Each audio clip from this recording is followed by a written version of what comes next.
What's up guys? Obviously you all know about the Huawei P20 Pro because it features the world's very first triple camera setup on a smartphone and it scored most in DxO mark. And as of now, the camera competition is growing so fast that Samsung Galaxy S10 will have 3 cameras, LG V40 will also have 3 cameras, and even according to rumors, Apple is also working on a triple camera setup for the 2019 iPhone. And not only that, Samsung is working on a 4 camera smartphone that might be coming this year, but 5 cameras, oh my god, will definitely be a game changer. So this is the live leak of the Nokia 9 with a penta-lens camera that keeps getting delayed and delayed. And why it gets delayed? Because this is exactly the thing that HMD Global has been busy cooking up. As you can see, 7 holes in the hexagonal shape on the back of the phone, and the Zeiss branding is also present here.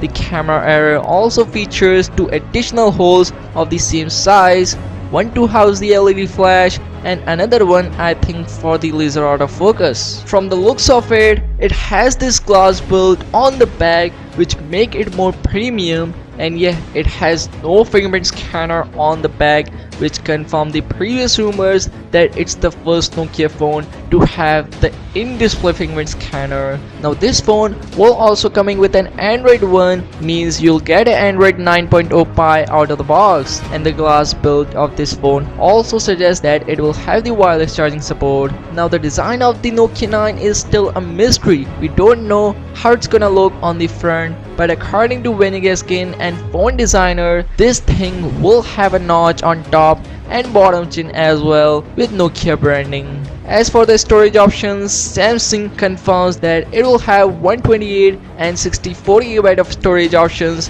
and both are available in single and dual SIM flavors. Under the hood, this phone will rock a Qualcomm Snapdragon 845 processor. Now as for the launch date, according to Nokia Power user, HMD Global was planning to launch the Nokia 9 in September, but the assembly of penta-lens camera module is a challenging task. That's why we may see a bit of a delay, but most likely it's going to happen at the end of October. So yeah, what do you guys think about the upcoming camera beast from Nokia? Let me know in the comments down below, and please make sure to subscribe for more future content and give this video a huge thumbs up if you enjoyed to saw this. And yeah, I will catch you guys in the next one. See you soon.